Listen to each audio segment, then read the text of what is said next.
Bonsoir et bienvenue sur NTD Actualité. Lundi, la Commission européenne a approuvé le nouveau cadre juridique, le Data Privacy Framework, facilitant les flux de données entre l'UE et les États-Unis.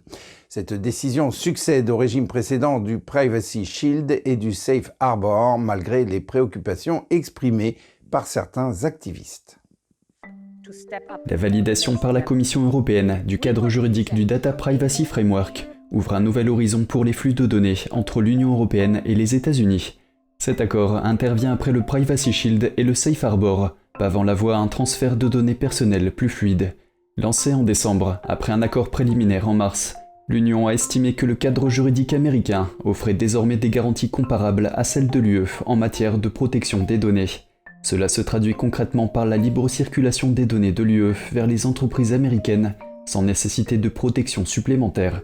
De plus, le nouveau cadre juridique comprend la mise en place d'un tribunal, la Data Protection Review Court, ainsi qu'une limitation des services de renseignements américains aux données de l'UE. Ursula von der Leyen, la présidente de la Commission européenne, a déclaré que suite à l'accord avec le président Biden l'an dernier, les États-Unis avaient pris des engagements sans précédent. Toutefois, l'activiste Max Schrems, connu pour avoir provoqué l'invalidation du Safe Harbor et du Privacy Shield, a exprimé ses doutes via le blog de son association Noib. Schrems a déclaré qu'une action en justice serait lancée pour contester cette décision.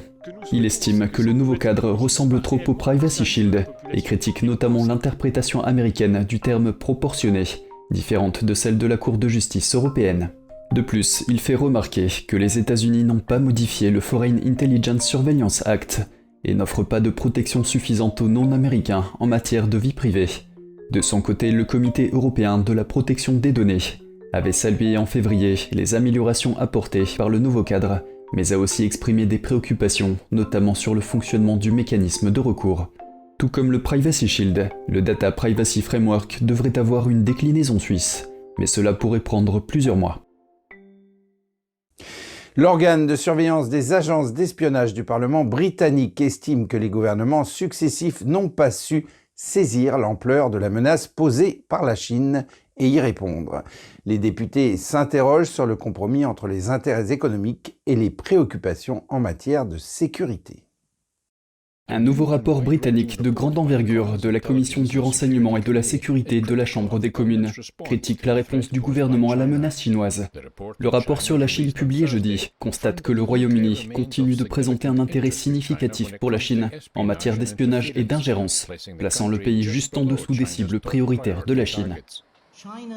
L'approche globale de l'État chinois signifie que les entreprises chinoises appartenant ou non à l'État, ainsi que les établissements universitaires et culturels, et les citoyens chinois ordinaires sont également susceptibles, volontairement ou non, d'être cooptés dans des opérations d'espionnage et d'ingérence. Le rapport indique que l'appareil de renseignement de l'État chinois cible le Royaume-Uni et ses intérêts de manière prolifique et agressive, et qu'il a réussi à pénétrer tous les secteurs de l'économie britannique. La Chine s'est montrée agressive en matière d'ingérence. Et soyons clairs, il ne s'agit pas de chercher à exercer une influence, ce qui est tout à fait légitime. Il s'agit du fait que la Chine dépasse les limites et interfère. Les députés se sont montrés particulièrement préoccupés par l'influence chinoise dans les universités britanniques. Les institutions universitaires britanniques offrent également à la Chine la possibilité de rechercher un avantage économique. Elle dirige, finance et collabore à la recherche universitaire à ses propres fins, en particulier lorsqu'il s'agit de technologies à double usage qui peuvent bénéficier à ses forces armées. Les députés ont déclaré que les ressources du Royaume-Uni pour faire face aux menaces de la Chine sont complètement inadéquates et que le rapport de 200 pages devrait être un signal d'alarme pour les ministres. Le rapport met en garde contre le danger d'une réflexion à court terme et d'un manque de planification à long terme pour contrer la menace posée par la Chine. Et au Royaume-Uni, toujours, des milliers de rendez-vous hospitaliers sont perturbés par le plus long débrayage de l'histoire du NHS, le service de santé britannique. Les médecins en formation ont entamé une grève de 5 jours pour réclamer une augmentation de salaire de 35%, mais le gouvernement demande aux dirigeants syndicaux de faire marche arrière après avoir annoncé que les médecins obtiendraient une augmentation de salaire de 6%. Un reportage signé Malcolm Hudson de NTD. Les médecins en formation ont entamé la plus longue grève de l'histoire du NHS. Cette grève de 5 jours devrait avoir un impact sur des milliers de rendez-vous médicaux planifiés. Les travailleurs de la santé font grève pour de meilleurs salaires et conditions de travail, affirmant qu'ils ont été sous-financés pendant une décennie et que les salaires n'ont pas suivi l'inflation. Le secrétaire d'État à la santé Steve Barclay estime quant à lui qu'une telle augmentation est déraisonnable et qu'elle risque d'aggraver l'inflation et d'appauvrir tout le monde. Les travailleurs du NHS ont vu leur salaire érodé par l'inflation d'environ 25% au cours des 10 dernières années. Nous demandons une augmentation de salaire supérieure à l'inflation pour compenser la perte de salaire et pour pouvoir recruter, former et retenir le personnel et résoudre la crise du manque d'effectifs. Il s'agit de la 4e série de débrayage des médecins en formation en Angleterre depuis le début du conflit salarial. Le gouvernement s'est montré soucieux d'éviter des offres salariales susceptibles d'entraîner une forte inflation. Le chancelier Jeremy Hunt a souligné qu'il prendrait des décisions difficiles mais responsables. Boothroyd a déclaré que le NHS avait du mal à conserver son personnel. Les conditions de travail sont terribles et il y a une énorme rotation du personnel, car les gens rejoignent le service, sont formés pendant le service, puis s'épuisent et partent. Il y a plus de 110 000 postes vacants au NHS. Un poste sur 10 n'est pas pourvu. Cette situation exerce une pression sur le personnel et affecte les soins prodigués aux patients. Les débrayages augmentent encore la pression. Plus de 600 000 consultations ont été annulées à cause des grèves de ces derniers mois. Stéphane Hack, orthophoniste, explique que la décision n'est pas facile à prendre. C'est très difficile et les gens se sentent tiraillés par ce sujet. Personne ne veut se mettre en grève. Nous aimons notre travail. Nous aimons nous occuper des patients et leur prodiguer des soins. Nous ne voulons pas être en grève, nous voulons être au travail, mais nous voulons travailler dans de bonnes conditions en donnant la priorité aux patients. Mais pour cela, il faut se prendre en charge. Nous n'avons pas de personnel, nous ne pouvons pas aider les patients. Pour Bixby, il ne s'agit pas que d'une question de salaire, elle souhaite aussi une réforme plus large. Nous avons besoin de fonds pour permettre aux gens d'essayer d'aller à l'université afin de pourvoir des postes. Nous avons tellement de postes vacants dans toutes les spécialités. Nous devons faciliter l'accès aux postes de formation. Nous devons financer la formation pour aider les nouvelles recrues à intégrer la structure et les inciter à rester, car il n'y a pas d'incitation à l'heure actuelle. Les grèves prévues par les médecins en formation en Écosse ont été annulées après qu'ils ont accepté un nouvel accord salarial. Le gouvernement écossais a proposé une augmentation de 17,5% sur 2 ans. Le Premier ministre Rishi Sunak a annoncé une augmentation de salaire de 6% pour les médecins du NHS et demande aux dirigeants syndicaux de mettre fin à la grève. Si les grèves des jeunes médecins ne sont pas annulées, elles se poursuivront jusqu'à 7 h du matin mardi prochain. Les gens peuvent toujours appeler le 999 pour les urgences vitales. Malcolm Hudson, NTD Actualité, Londres. La Corée du Sud souffre d'une pénurie de pédiatres, en partie à cause du taux de natalité le plus bas du monde. Les hôpitaux ne parviennent pas à pourvoir les postes et la santé des enfants s'en trouve menacée. La Corée du Sud ne forme pas assez de médecins pédiatres, ce qui se traduit par de longues attentes dans les hôpitaux pour enfants. Dans un hôpital de Séoul, le fils de Lee Bo-mi, âgé de 3 ans, souffre d'une pneumonie qui n'a pas disparu après des semaines de traitement. Nous avons dû attendre environ 2 semaines pour obtenir un lit d'hôpital, car la liste d'attente était longue. J'avais vraiment peur. Mon fils était malade. La chute du taux de natalité dans le pays, 0,78 enfants par femme l'année dernière, a entraîné la fermeture de nombreux établissements pédiatriques. Au cours des 5 années précédentes 2022, 65 cliniques ou hôpitaux pédiatriques ont fermé leurs portes, soit 1/8 du total du pays. Les médecins fuient un domaine qu'ils jugent sans avenir. Privés de ressources, les patients et leurs parents en paient parfois le prix fort. En mai, un enfant de 5 ans est décédé à Séoul, après avoir été privé de lit dans plusieurs hôpitaux. Des médecins comme Choi Young-jae craignent que les incidents de ce type ne se multiplient. Les patients meurent. Ils meurent alors qu'ils passent d'une salle d'urgence à l'autre. Ils meurent alors qu'il ne s'agit pas d'une maladie grave. C'est un drame.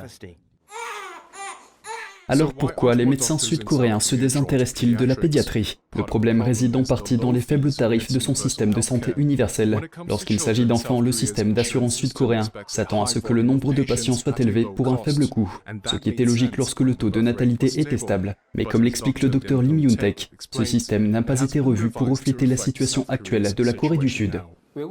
Dans les pays étrangers, le gouvernement paie suffisamment pour maintenir un hôpital pour enfants, même si vous voyez 20 patients par jour. Mais en Corée du Sud, il faut compter environ 9 € par traitement, ce qui n'est pas suffisant pour faire fonctionner un hôpital pour enfants. Les cliniques doivent donc recevoir environ 80 patients. Cela signifie que les perspectives de revenus des pédiatres sont également les plus faibles par rapport à leurs pairs. Les données officielles montrent qu'ils gagnent 57% de moins que le salaire moyen d'un médecin. Il y a 10 ans, le taux d'admission des résidents en pédiatrie était de 97%. Il n'est plus que de 16% au premier semestre. Cette situation crée un cercle vicieux. Les parents sont découragés d'avoir plus d'enfants, car il y a moins de médecins et d'hôpitaux pour s'en occuper. Le ministre sud-coréen de la Santé et de la Protection sociale, Cho Kyo-hong, a déclaré au début de l'année qu'il allait prendre des mesures pour améliorer les soins. Il a notamment proposé d'augmenter le nombre de centres et d'installations soutenus par l'État pour les traitements pédiatriques d'urgence.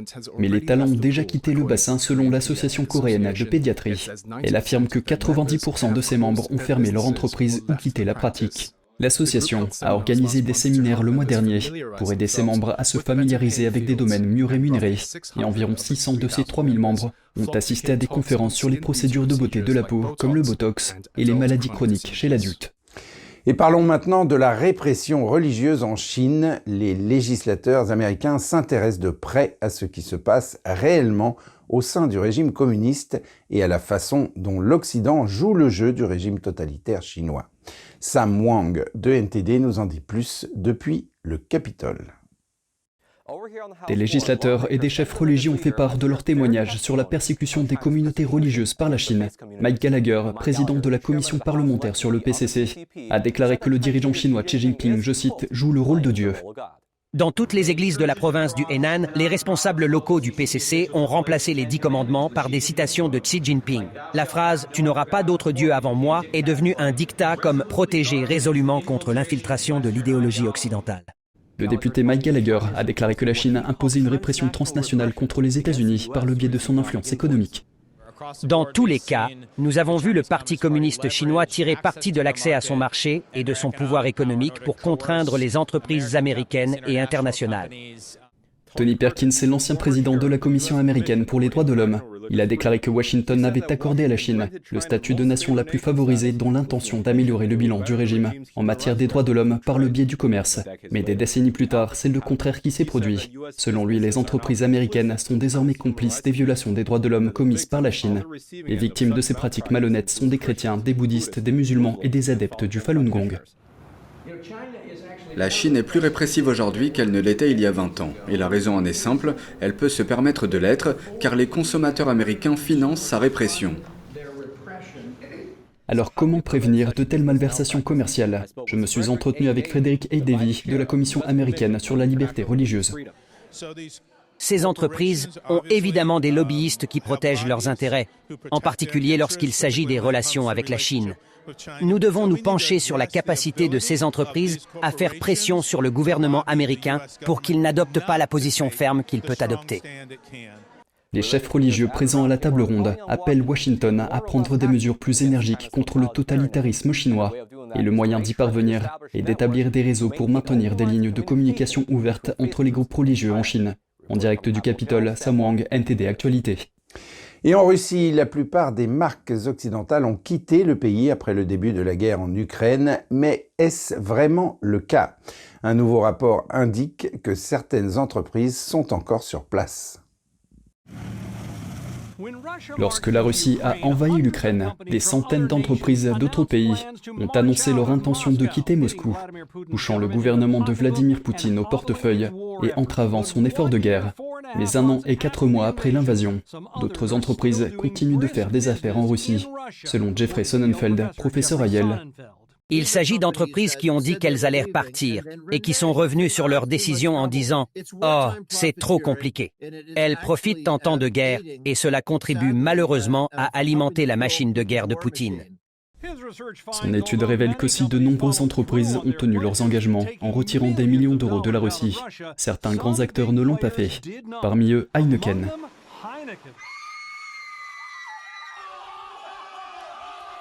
Selon les chercheurs de Sonnenfeld, l'entreprise néerlandaise possède 7 usines en Russie, emploie 1800 personnes et continue de lancer de nouvelles marques dans ce pays.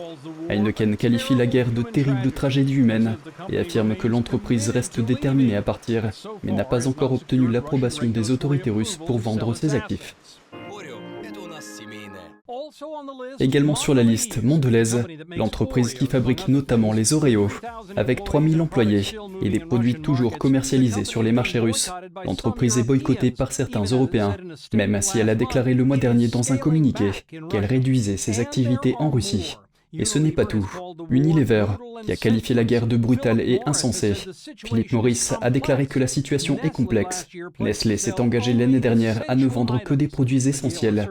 Mais les chercheurs de Yale affirment que des produits non essentiels sont toujours vendus et que toutes ces entreprises continuent de faire des affaires avec les Russes. Beaucoup suggèrent que se désinvestir de la Russie est plus coûteux et plus compliqué que les étrangers ne l'imaginent et qu'ils ne veulent pas nuire à leurs employés russes. Voici la réponse de Sonnenfeld. Le but de ces sanctions et de ces retraits d'entreprises est d'exercer une pression sur les Russes moyens afin que cela les incite à agir. Les entreprises affirment sur leur site web qu'elles se soucient réellement de la cause ukrainienne, mais qu'il est plus compliqué que prévu de ne pas faire d'affaires en Russie. Mais tournons-nous maintenant vers une entreprise américaine. Elon Musk a officiellement lancé une nouvelle société d'intelligence artificielle ce mercredi.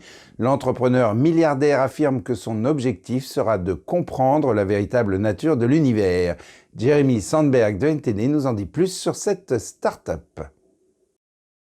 La nouvelle société de Musk s'appelle xAI. Selon le site web, elle travaillera en étroite collaboration avec Tesla, Twitter et d'autres entreprises. Elon Musk a cofondé OpenAI, la société à l'origine de ChatGPT, en 2015. Il a quitté le conseil d'administration de l'entreprise en 2018. Par le passé, l'entrepreneur à succès a fait part de son intention de lancer ce qu'il appelle TruthGPT, une IA qui recherche la vérité absolue. Il a critiqué le produit d'OpenAI, affirmant que le danger d'entraîner l'IA à être éveillé, en d'autres termes à mentir, est mortel. Musk a exprimé à plusieurs reprises ses inquiétudes quant au potentiel de destruction civilisationnelle de l'IA. Il a déclaré à plusieurs reprises que l'IA avait besoin d'être réglementée et que son développement devait être interrompu. Mercredi soir, lors d'un événement Twitter Space, Musk a présenté son plan pour la construction d'une intelligence artificielle plus sûre. Il affirme que xAI sera extrêmement curieuse et essaiera de comprendre la véritable nature de l'univers, au lieu d'avoir une philosophie de la moralité. L'équipe de la start-up intègre des ingénieurs de Microsoft et de Google. Jeremy Sandberg, NTD Actualité. Et il est temps pour nous maintenant de partir pour les Alpes suisses, rejoindre notre journaliste André Costa, qui est allé à la rencontre d'un groupe de joueurs de cor des Alpes. Appelés les Toba d'Anniviers, ces musiciens amateurs vont nous faire découvrir cet instrument traditionnel et intemporel. Fondé il y a 5 ans, le groupe Les Toba d'Anniviers est composé d'une douzaine de souffleurs de cor des Alpes qui participent à la transmission de cet instrument traditionnel. Leur président, Niels Kummer, nous explique comment le groupe a été créé.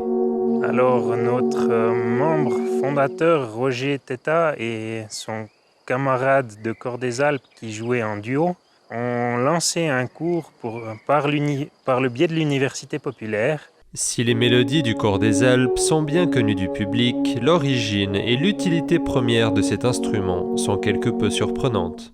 Alors le cor des Alpes était joué souvent dans les alpages, donc en Suisse, en France, surtout dans les Alpes, parce qu'il y a beaucoup de résonance entre les vallées. En fonction des mélodies, ils avaient des codes par rapport aux musiques qu'ils jouaient, qui faisait les différentes annonces, soit du loup, soit de la pluie.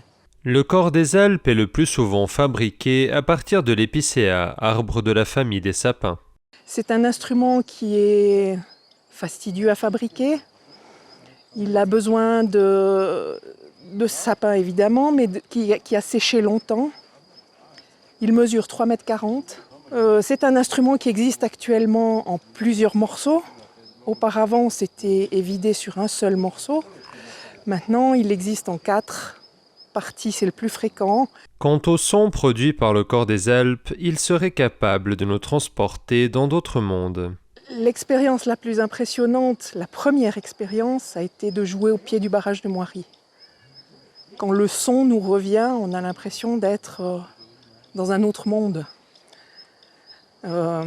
Effectivement, des petites choses intérieures se transforment et l'écho qui nous fait ressentir l'instrument C'est vraiment particulier. Après des siècles d'existence, le Corps des Alpes perdure sur la scène musicale et de nombreux jeunes souhaitent encore reprendre le flambeau. Pour ceux qui seraient intrigués, il faut qu'ils viennent dans les vallées nous écouter lors de festivals de Corps des Alpes ou lors des fêtes nationales où il y a souvent des joueurs qui sont partout. La grande période pour nous, c'est celle-là, c'est le 1er août. Ceux qui sont intéressés, nous les prenons volontiers pour leur faire essayer et voir de quoi ils sont capables et surtout de créer des vocations. André Costa, NTD Actualité.